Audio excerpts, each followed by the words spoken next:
It's probably easiest to think of it as a giant cow's colon, where stuff is being broken down in the cow, and farts are being made, and that's what I emulate here. And so this is filled almost to the top with water and cow manure, and the gut bacteria from the manure breed up, and they take kitchen scraps. I feed in rinse water, so when we have breakfast and there's bits of food and milk in the bowl, that stuff gets washed into a bucket. There's a bucket over there, and I'll do a demo as well. I've got a full bucket to show you. And so that rinsed water is poured in here.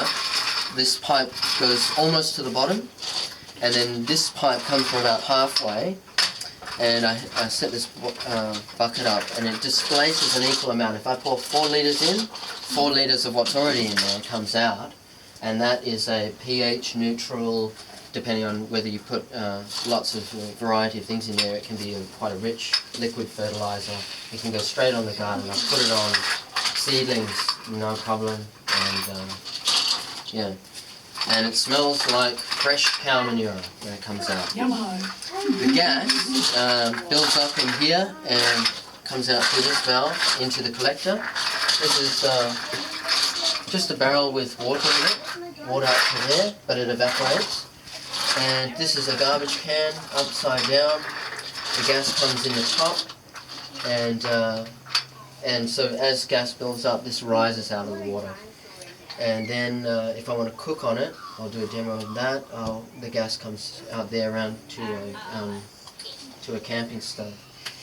And it's very hodgepodge, and one thing that's dawned on me recently is that I could be breeding up all kinds of harmful bacteria doing this.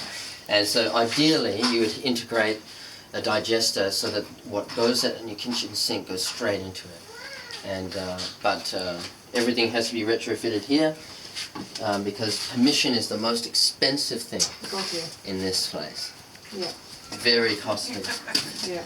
Okay, so to add to it, first of all I turn off this gas out, and that's only because I'm worried that as the stuff goes in, that it's going to push this up, and some of it's going to go up there, and I'm happy for that water to not be contaminated and start smelling. Maybe it wouldn't, but that's just the thing. I've tried doing it without it, and it didn't go up there, so you probably could get away with it, but I play it safe on that one.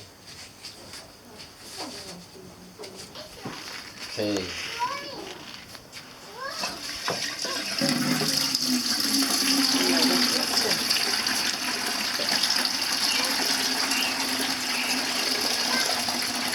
Filter on that so the bits don't come out, Shaun? No, there isn't. Okay. The bits can come out, I don't mind it. Yeah, okay. There is a chance.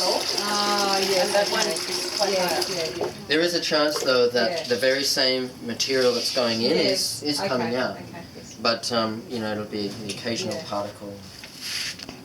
Yeah, so I unless you had like a multi-stage system, you couldn't guarantee that, you know, like, let's say that this is capable of killing pathogens because it's holding it in an environment that's not suitable. You would have to have a multi-stage system to eliminate what's going in from coming straight out. Yeah. But just because of the smell, this stuff doesn't go, like, you know, where kids can contact it and stuff. It just goes around the base of trees.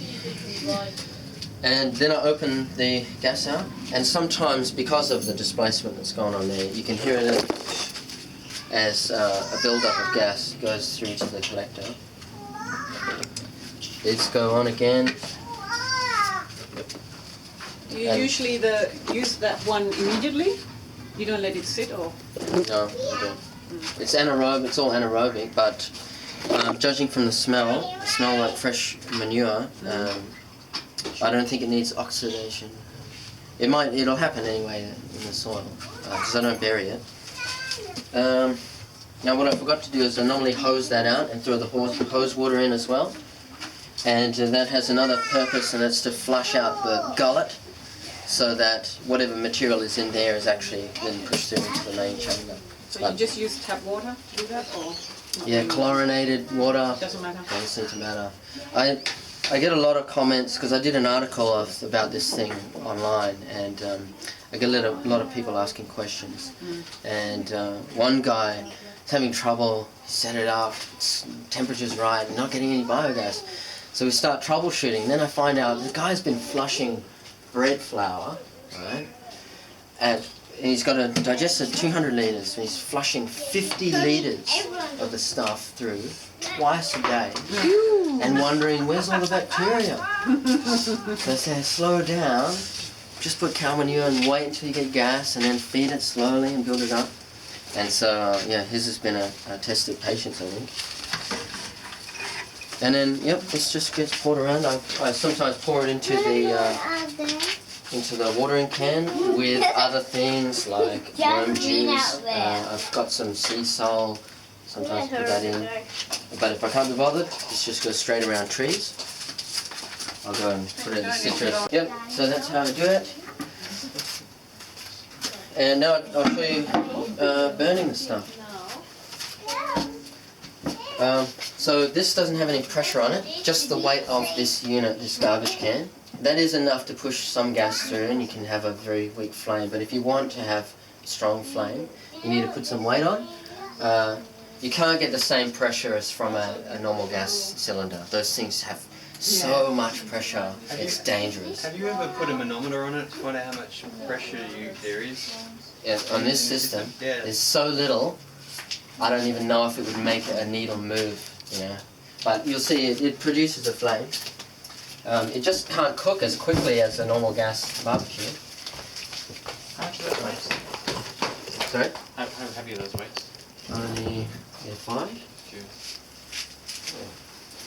Yeah, I found them on a garbage collection. Okay.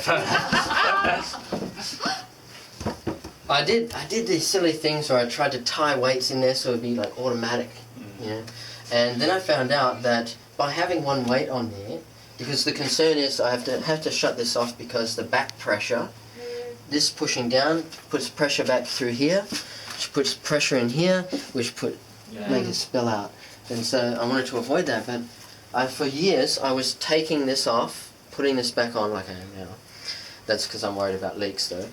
But then I found out that it actually takes 20 kilos of pressure on here for this to spill out. So I can actually leave that weight on there, and what that means is that you can run this pipe all the way around to the kitchen, and you can cook indoors with this stuff without having to come out and manage the weights.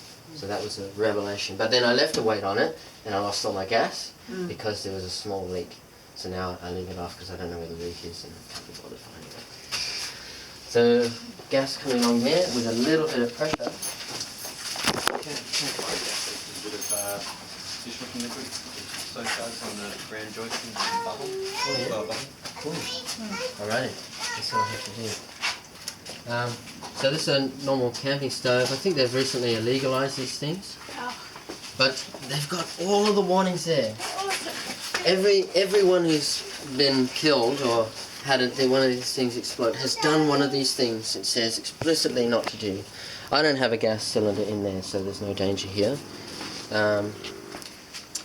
So I've got one of my valves here, and I just need... it'll go off a spark, but it takes construction. That's the flame that I normally cook on. So it's same as natural gas, burning natural gas, there's no fart smell anymore. You'll see the occasional kick of a yellow